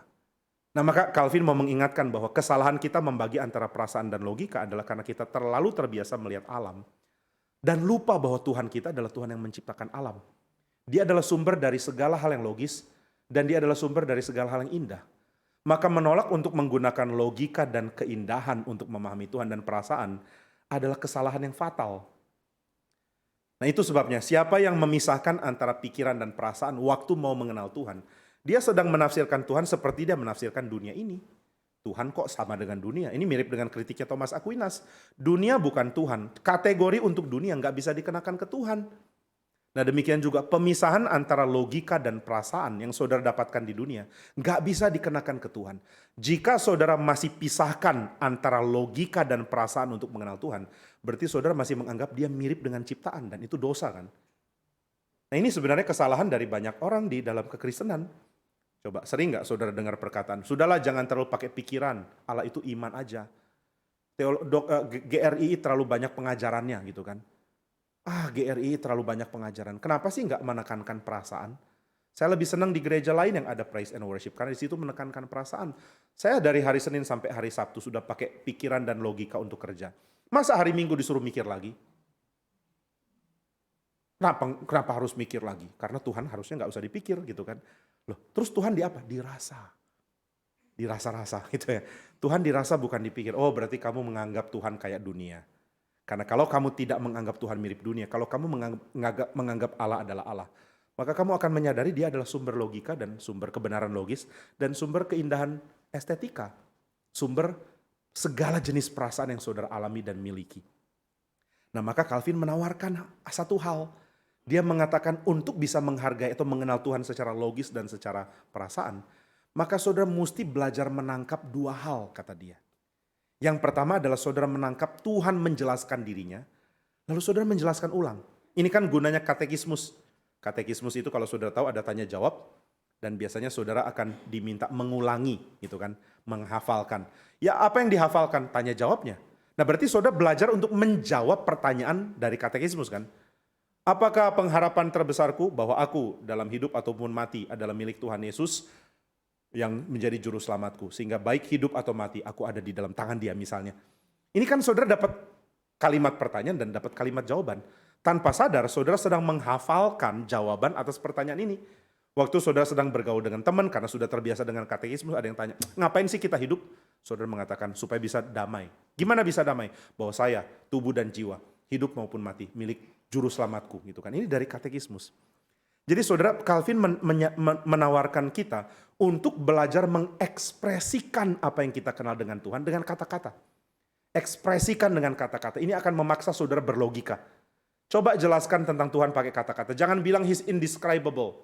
Indescribable gitu. Apa ada lagu yang dikritik dari KPRI gitu. You are beautiful beyond description. You are beautiful beyond description. Gak usah dideskripsikan, gak usah diomongin, karena memang gak bisa diomongin. Lah terus kenapa lu nyanyi gitu ya? Gak bisa, saudara, memang benar Tuhan melampaui pikiran, tapi yang kita bahas kan di dalam level pikiran dong. Tuhan itu gak mungkin kita kenal dengan cara kita kenal manusia, tapi dengan cara Tuhan mau kita kenal dia dengan cara yang terbatas. Allah tidak terbatas, tapi Tuhan ingin kita kenal dia dengan keterbatasan kita. Nah maka waktu saudara mau menjelaskan tentang Tuhan, jelaskanlah. Ini akan melatih saudara berlogika. Dan waktu saudara ditanya, jangan tidak bahas pertanyaan itu. Kalau ada orang bukan Kristen tanya, coba jelasin Allah Tritunggal. Jawabannya jangan melulu tanya pendetaku. Ini kan jawaban umum di semua gereja. Coba jelasin Tritunggal, tanya pendetaku. Dia yang belajar, saya ekonomi kok, atau saya teknik gitu ya. Tanya pendetaku, jangan, coba jelaskan. Jelaskan bagaimana belajar. Belajar dari mana? Dari sejarah gereja. Banyak kok yang sudah mengekspresikan penjelasan tentang Tritunggal. Saya senang sekali waktu ada anak muda yang sudah kerja ya, udah di luar Bandung, datang ke Bandung mengatakan, akhirnya saya ngerti apa itu substansi, apa itu pribadi katanya. Setelah berapa lama? Setelah 3 tahun merenung katanya. Jadi setelah ikut katekisasi dikatakan, Allah kita Tritunggal, 3 pribadi 1 substansi. Dia terus pikir pribadi substansi apa ini ya? 3 tahun kemudian dia bisa jelaskan gitu ya. Nah jadi saudara bisa menjelaskan, ini membuat saudara belajar memakai logika saudara untuk kenal Tuhan. Lalu apakah ini cukup? Tentu tidak, Calvin mengatakan. Lalu yang berikutnya apa? Yang berikutnya adalah waktu saudara memahami dan menjelaskan tentang Tuhan, saudara akan coba melihat penjelasan tentang Tuhan sebagai sesuatu yang langsung counter hati saudara. Misalnya kalau saudara mengatakan Allah itu kudus, lalu saudara langsung punya perasaan sangat malu sama Tuhan. Tuhan yang begitu kudus, kok mau sama aku yang begitu cemar? Nah jadi Calvin mengajarkan bahwa waktu kita mampu menjelaskan tentang Tuhan, pada waktu yang sama kita sedang dibongkar perasaannya. Jadi bagi Calvin, saudara tidak punya perasaan murni, the true feeling, kecuali saudara kenal Tuhan. Nah di Jawa Timur ini ada seorang teolog namanya Paulus Tosari ya, kalau saudara pernah tahu di dalam sejarah Indonesia. Paulus Tosari salah satu tokoh di dalam pendirian GKJW. Dia menulis satu lagu yang judulnya adalah Perasaan Sejati, Rasa Sejati. Dan di buku itu dia tulis rasa sejati hanya mungkin kalau kita belajar kenal Tuhan. Mengenal Tuhan itu jadi cara membuka perasaan kita. Nah kalau kita nggak kenal Tuhan tapi kita merasakan sesuatu, itu perasaan yang sifatnya this worldly kalau Calvin bilang. Perasaan yang tidak kekal, perasaan yang bahkan tidak bisa bertahan di dalam waktu yang lama. Kalau saudara mengatakan aku sangat merasa dekat banget sama Tuhan, tapi saudara bisa rasa dekat sama Tuhan tanpa menjelaskan siapa dia. Kedekatan itu kedekatan yang cuma sementara, kedekatan palsu. Ini mirip dengan anak remaja jatuh cinta. Saudara yang sudah dewasa punya anak remaja kan tahu ya. Begitu anak saudara mengatakan, saya nggak bisa hidup tanpa orang itu. Saudara bilang, gitu ya. I've been there gitu ya. Saya pernah begitulah. Sudahlah nanti juga lewat. Saya ingat sekali dulu ada seorang guru yang sedang sibuk menghibur satu teman saya yang SMA. Teman saya, dia bilang dia nggak bisa hidup lagi. Kenapa? Baru putus sama pacarnya. Saya nggak ngerti gimana bisa hidup. Aku nggak punya kekuatan, mau mati aja. Gurunya tepuk-tepuk. Lalu saya lagi di depan ruang guru lihat-lihat. Kenapa? Saya tanya. Ini guru ekonomi ya. Guru ekonomi akrab sekali sama murid. Jadi kita seneng ngobrol sama dia. Kenapa? Terus dicoba. Gitu ya. Maksudnya apa? Gitu. Nanti juga baik gitu maksudnya. 1 minggu kemudian Pas mata pelajaran ekonomi saya tanya, Pak sebenarnya dia kenapa? Biasalah. Saya lupa kasih tahu ini anaknya yang remaja ya. Jadi dia tepuk-tepuk pundak siswi karena ini anaknya gitu. Sebelum saudara adukan dia ke pelecehan gitu. Saya tanya, kenapa Pak? Kenapa? Dia bilang, biasa, patah hati mau mati. Terus gimana Pak? Masih hidup? Nah, emang terus perasaan yang tadi gimana dong? Perasaan yang tadi hilang. Kenapa bisa hilang? Karena bukan perasaan sejati. Ini yang Paulus Tosari mengatakan rasa sejati. Ada banyak rasa tuh nggak sejati. Saudara kalau makan sesuatu, saudara kan nggak mungkin memuji pedesnya doang kan? Ada juga sih ya, agak susah jadi contoh. Gimana rasa ayamnya? Pedes banget. Pokoknya pedesnya mantep loh. Terus ayamnya rasa apa? Rasa pedes. Lama-lama kopi pun jadi nikmat kalau pedes. Ini kopi pedes loh, mantep. Pedes itu bukan rasa. Ya memang ada rasa sih dan rasanya mendominasi, tapi habis itu hilang. Dan setelah itu saudara melupakan dia kan. Saya ingat nasi goreng ini itu pedes kan enggak? Atau saudara jadi juri chef gitu ya. Ini kok nggak pedas gitu ya. Ini juri kacau. Nah jadi saudara, rasa sejati adalah rasa yang kekal. Sedangkan perasaan kacau adalah perasaan yang kadang muncul, kadang hilang. Nah maka Calvin mengingatkan, apakah pantas ya orang Kristen punya perasaan kepada Tuhan yang kadang muncul, kadang hilang. Lalu itu yang diutamakan. Kamu lagi cinta Tuhan? Iya, baru pulang retreat, aku sangat cinta Tuhan. Besoknya, gimana masih cinta Tuhan? Oh lagi lesu rohaninya. Rohaninya turun naik. Lebih parah daripada tanah di Sulawesi gitu, turun naiknya. Pokoknya saya punya perasaan sama Tuhan turun naik. Ya nggak apa-apa, itu fakta, saudara punya perasaan turun naik. Tapi coba lihat yang stabilnya mana? Yang stabilnya itu perasaan sejati saudara. Dan saudara nggak mungkin punya perasaan sejati kecuali saudara mendeskripsikan Tuhan secara kitab suci. Kecuali saudara kenal dia berdasarkan kitab suci. Coba lihat cara Paulus memuji Tuhannya. Dia mengatakan terpujilah Allah dan Bapa kita yang telah mengirimkan Yesus Kristus menjadi juru selamat kita. Yang mengirim rohnya dan menghidupkan kita bersama dengan Kristus. Supaya sama seperti Kristus bangkit oleh rohnya. Demikian kita bangkit. Ini yang bikin Paulus punya perasaan menyala-nyala untuk Tuhan. Sesuatu yang sifatnya doktrinal, biblikal. Dan dia bisa jelaskan itu. Nah maka ini kaitan antara logika dan perasaan kita. Apa kaitannya? Kaitannya adalah makin saudara mendeskripsikan Tuhan secara logis. Maksudnya secara pikiran yang teratur. Maka perasaan saudara akan bertumbuh. Itu yang lebih stabil. Nah, dua ini kata Calvin, inilah yang kita jalani dalam hidup. Saudara sedang menjalani hidup karena saudara menggumulkan pengertian tentang Tuhan yang membongkar perasaan saudara. Pengenalan akan Tuhan bikin saudara perasaannya dibongkar, kadang disayat-sayat. Nah, itu sebabnya sangat penting bagi kita untuk datang ke Tuhan di dalam segala hal. Saudara mengalami kehidupan yang pahit dan saudara mengatakan, Tuhan engkau adalah Bapakku, mengapa engkau mengizinkan aku berada dalam kepahitan ini? Ini kan perasaan saudara dibongkar ya. Dan ini dibongkar setelah saudara merenungkan tentang dia. Engkau yang katanya adalah Bapa kami, mengapa engkau membuang kami? Ini mirip Israel merenung tentang keadaan mereka di pembuangan dan mereka meratap kepada Tuhan. Maka hidup sejati akan menjadi baik, akan menjadi sesuatu yang limpah dijalani jika saudara mengaitkan antara pengenalan akan Tuhan yang bisa saudara jelaskan dengan perasaan saudara yang dibongkar oleh penjelasan itu. Oke, inilah tema kita ya, jadi tentang logika, perasaan, dan juga hidup. Logika dan juga iman kita yang bertumbuh di dalam perasaan kita dan juga kehidupan kita. Baik, sampai di sini nanti kita akan lanjutkan acara kita, lalu nanti juga ada tanya jawab, tapi sebelumnya mari kita berdoa terlebih dahulu. Bapa di surga, kami mohon anugerah-Mu sehingga kami makin diberkati oleh pengenalan yang benar akan Tuhan. Dan biarlah pengenalan yang benar ini juga membongkar hati kami sehingga kami jadi sadar apa yang kami sedang rasakan di dalam kehidupan kami, apa yang kami sedang alami. Dan biarlah kami membawa ini kepada Tuhan di dalam kehidupan kami, sehingga kehidupan kami berjalan di dalam cara yang Tuhan mau. Topanglah kami dengan iman yang sejati, yang kami nikmati karena ada perasaan sejati yang muncul setelah kami mengenal Tuhan dengan benar. Terima kasih Tuhan, di dalam nama Tuhan Yesus kami berdoa. Amin. Mau bertanya secara logis atau secara perasaan diizinkan.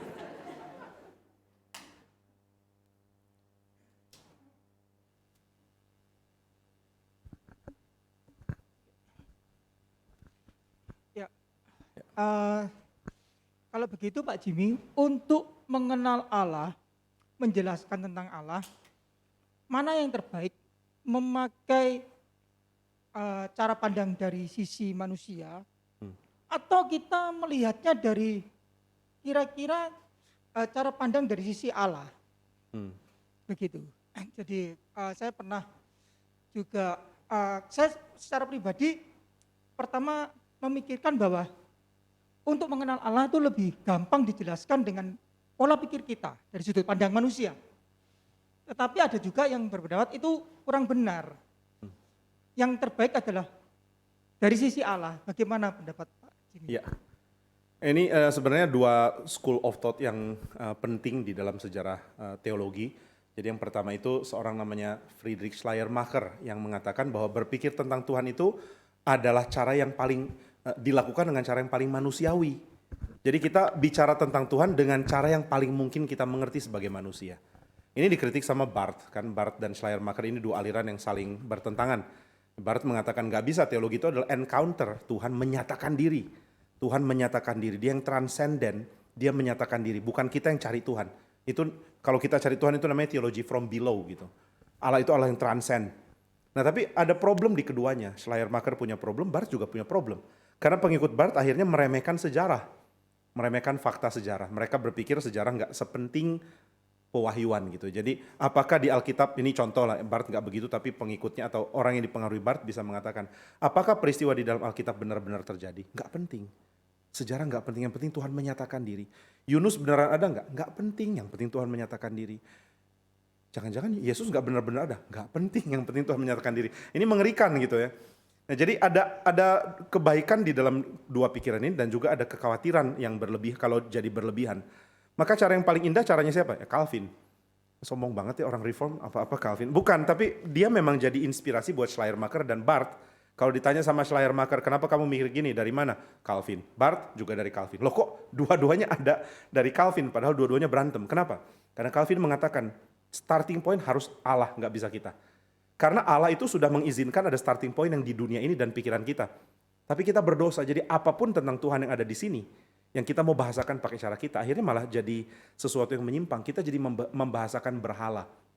Jadi kalau pakai starting point manusia, cara manusia, jadi berhala jadinya. Jadi mesti ke Tuhan, Tuhan harus jadi starting point. Tapi, nah ini ada tapinya. Waktu Tuhan jadi starting point dan Tuhan menyatakan diri, dia pakai bahasa manusia. Dia pakai, kalau Calvin bilang, baby talk. Jadi dia pakai cara yang bikin kita ngerti dia, pakai level kita. Jadi menarik ya, bagaimana kita bisa mengenal Tuhan? Ya dari Tuhan, jangan dari diri. Tapi waktu kita datang ke Tuhan, ternyata Tuhan pakai banyak hal dari kita untuk menjelaskan dia. Jadi apakah dari kita, di satu sisi ya dari kita juga, tapi di sisi lain starting point tetap dari Tuhan. Itu sih keindahannya, jadi Tuhan menyatakan diri, tapi Tuhan pakai cara yang kita ngerti. Sehingga waktu kita membahasakan tentang dia, kita juga mampu melakukannya dengan cara yang kita pahami. Begitu kira-kira. Semoga menjawab Pak. Silakan kalau ada yang lain.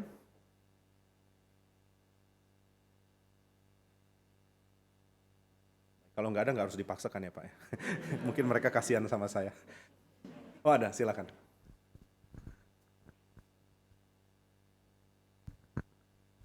Iya Pak Jimmy, yang mau saya tanyakan adalah dalam kehidupan kita sehari-hari seringkali ketika kita menghadapi kesulitan, kita mengalami yang namanya tuntunan.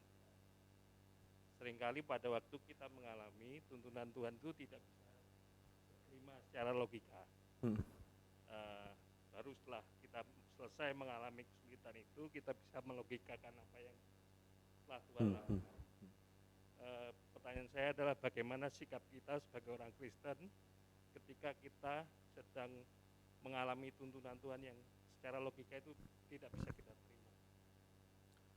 Kita nggak bisa terima justru karena kita berlogika. Maksudnya gini ya, kita percaya Tuhan itu harusnya melakukan hal yang baik. Ini kan konsep kita. Tapi yang kita alami kayaknya nggak baik nih. Nah ini jadi ada bentur. Nah jadi kita coba mengekspresikan hal yang sifatnya benar tentang Tuhan, tapi nggak terlalu pas dalam kehidupan kita. Misalnya di dalam kitab Ayub ya. Ayub kan mendengar teman-temannya mendeskripsikan tentang Tuhan secara benar.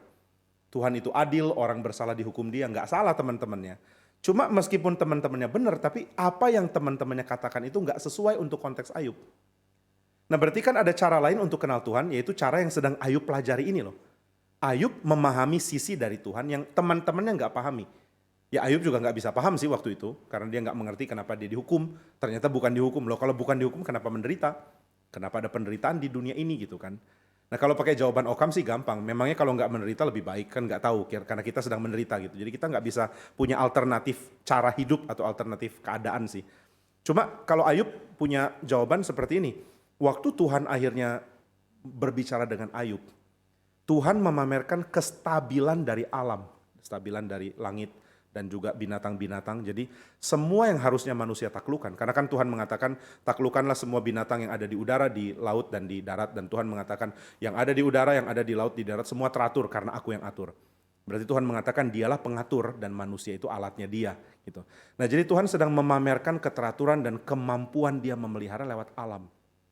Ini berarti logikanya Ayub diperbarui seperti yang tadi Bapak bilang kan, kita kadang-kadang nggak ngerti gimana mengerti logikanya gimana. Tapi ternyata Tuhan membuat ada satu konteks, ada satu keadaan di mana Ayub belajar hal yang nggak mungkin dia pelajari kecuali dia mengalami itu gitu. Jadi pada waktunya kita akhirnya mengerti Tuhan sedang memperkenalkan kepada kita perasaan tentang Tuhan yang real yang kita alami karena kita tetap beriman kepada Tuhan, kita tetap datang ke Dia dan kita mengalami kegoncangan. Ada seorang namanya Bruce Waltke ya, dia mengatakan bahwa meratap kepada Tuhan itu berarti saudara tetap datang ke Tuhan meskipun saudara sedang sebel sama Tuhan itu. Dia nggak pakai kata sebel lah ya, dia bukan orang Indonesia. Tapi gini, saudara lagi marah sama Tuhan tapi saudara datang ke Tuhan, itu namanya meratap. Sedangkan kalau saudara hidup dalam kesulitan lalu tinggalkan Tuhan, itu namanya tidak beriman. Namanya bukan orang percaya gitu ya. Karena setelah ada kesulitan, Tuhan ditinggalkan. Padahal harusnya Tuhan jadi tempat kita komplain. Karena Tuhan siap jadi Allah yang seperti itu gitu. Jadi ini sesuatu yang teman-teman Ayub nggak tahu. Teman-teman Ayub tidak tahu bahwa mengeluhkan nasibnya seperti Ayub itu ternyata oke di hadapan Tuhan. Karena teman-temannya bilang, nggak pantas ngomong gini Ayub, nggak boleh. Tuhan marah sama kamu, Tuhan kamu bersalah, Tuhan menghukum kamu. Ayub bilang, saya nggak salah, nggak mungkin. Akhirnya kan Tuhan bilang ke teman-temannya, kamu tidak berbicara dengan benar tentang aku seperti Ayub. Loh, semua perkataan teman-temannya benar kok, benar, tapi ada sisi lain yang Tuhan mau latih ke Ayub yang teman-temannya nggak mungkin tahu. Maka Ayub tahu satu hal, ternyata saya boleh yang ngomong kayak gini ya, mengatakan Tuhan lebih baik saya nggak lahir kalau begini, biarlah ada orang mengutuk hari lahirku, biarlah aku tidak pernah lahir, biarlah aku sudah busuk waktu keluar dari rahim ibuku. Ini kan kata-kata yang kasar, tapi dia bukan kasar ke Tuhan sih, cuma dia pakai kata-kata dia lagi marah gitu. Dan saudara kalau lihat kitab Ayub, Ayub itu bukan orang yang sabar kan sebenarnya. Kalau saudara bilang sabarlah Pak, dia bilang Tuhan yang memberi, Tuhan yang mengambil, terpujilah nama Tuhan. Iya, dia bilang itu waktu anak-anaknya mati. Tapi dia nggak bilang itu waktu dia kena penyakit kulit loh. Jadi dia ternyata lebih sanggup menangani kedukaan karena kehilangan anak, ketimbang harus menangani kedukaan karena penyakit fisik. Penyakit fisik bisa jadi sesuatu yang sangat menggoncang iman. Kita nggak boleh remehkan fisik kita gitu. Nah jadi Ayub mengalami kesulitan dan menunjukkan dia ternyata kurang sabar. Dan di dalam ketidaksabarannya dia terus berkeluh kesah, dia tanya kenapa Tuhan lakukan ini. Dia tidak adil dengan menerapkan ini. Kenapa dia tidak memberitahu kalau aku salah, kenapa dia tidak kasih tahu salahnya apa. Kenapa menghukum dengan diam-diam dan lain-lain. Kenapa dia memperlakukan aku seperti ini. Dan ternyata Tuhan bilang it's okay to say that. Gitu ya. Adalah oke untuk mengatakan hal-hal itu. Dan ini yang Ayub pelajari. Jadi saya pikir ini jadi contoh yang baik sekali bahwa kita sedang dilatih Tuhan untuk punya perasaan yang sungguh tentang Tuhan dan inilah yang Tuhan sedang lakukan ketika membentuk kita.